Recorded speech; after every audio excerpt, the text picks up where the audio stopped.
वदनी समप्रभ निर्विघ्नं कुरु मे देव सर्व कार्येषु सर्वदा. महाराष्ट्राची लोकधारा या प्रवाहात महाराष्ट्राचे आराध्य दैवत यांचे विशिष्ट स्थान आहे. घाटमाथा ते कोकण किनारपट्टीचा प्रवास करण्याआधी सर्व कलागुणांचे नायक व ओंकाराचे पूर्ण रूप श्री गणेशाला वंदन.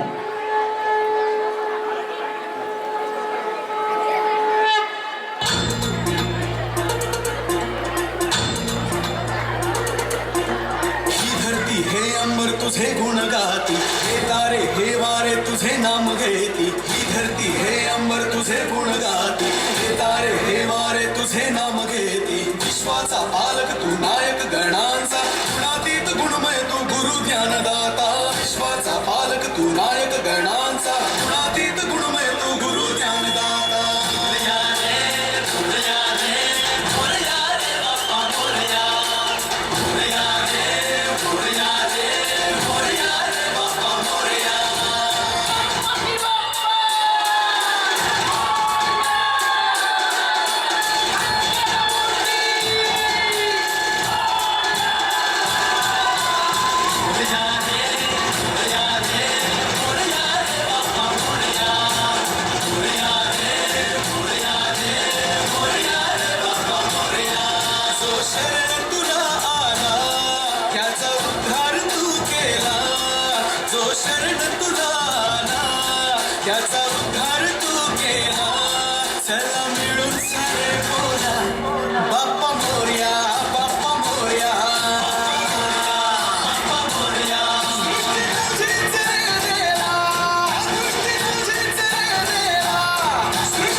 की प्रकर्षाने आठवण होते ती सागरा किनारी राहणाऱ्या कोळी बांधवांची.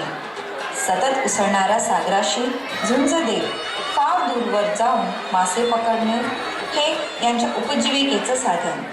वादळ वाऱ्याशी तोंड देत समुद्रात नाव लोटण्याआधी हे लोक देवाची प्रार्थना करतात. यांचा देव भंडारी आणि यांची लाडकी देवी आई एकविरा या दोघांची पालखी मिरवत वाजत गाजत हे आपल्या भक्तीला वाट मोकळी करून देतात.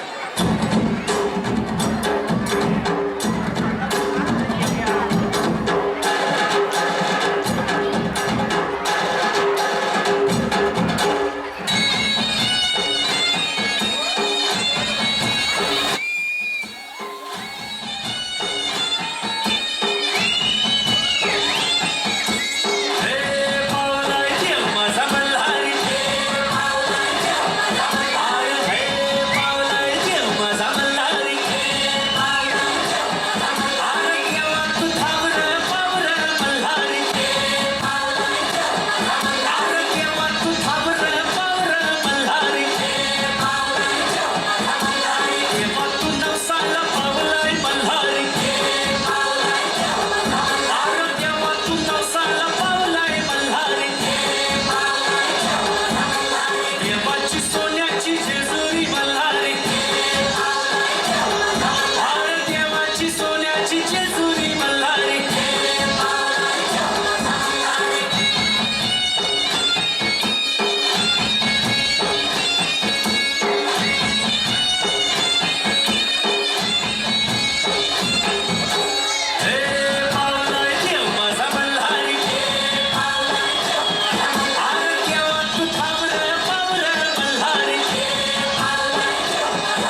असं वाटत असेल तर आपण देवाला आठवतो, त्याला नवसही बोलतो.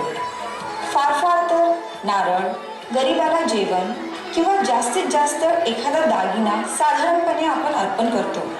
पण तुम्हाला विश्वास बसणार नाही, खेड्यात एखाद्या जोडप्याला मूल होत नसेल तर पहिलं मूल देवाला अर्पण करण्याचा नवस बोलला जायचा. खंडोबा हे त्यांचं जागृत दैवत. जेजुरीला या देवाचं बस्तीस्थान आहे.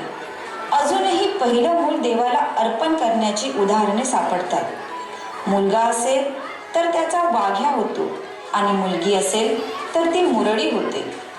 मुरडीचं लग्न देवाशीच लागते. सगळ्यांपासून नातं तुटून एक अधांतरी आयुष्य त्यांच्या वाटेला येतं. देवासमोर बेल भंडारा उधळत घाटीच्या आणि दिमडीच्या तालावर नाचणं हेच त्यांचं काम. समाधानाची बाब ही आहे की काही सामाजिक संस्थांच्या मदतीने ही अनिष्ट रूढी हळूहळू नष्ट होत आहे. पण वाघ्या मुरड्यांचं मोहक नृत्य मात्र आपल्या लोकपरंपरेतून नष्ट होऊन चालणार नाही.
अंधश्रद्धा बाळगून जगतो आपण आयुष्यात.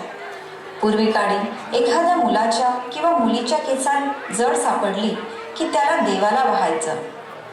अशा मुलांना यल्लम्मा देवीच्या पायाशी वाहिलं जायचं. अशिक्षितपणाचा पगडा इतका होता की जो गुंता घरगुती उपायाने सहज सोडवता येऊ शकत होता त्याचा आधार घेऊन कुणाच्या तरी आयुष्याचा गुंता आणखीन वाढवला जायचा. या वाहिलेल्या मुलामुलींना जोगते जोगतिनी म्हणण्याची प्रथा आहे.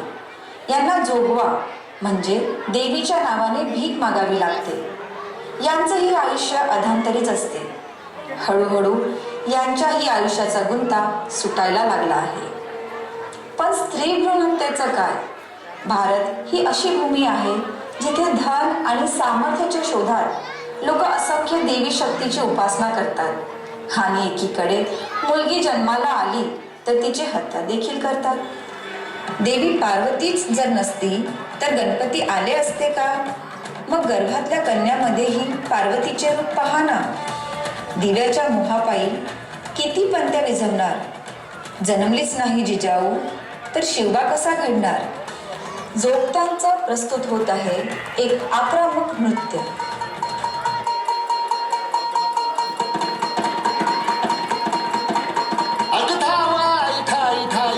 मातला आणि संपुदेत काळ दुष्ट बंधनातला.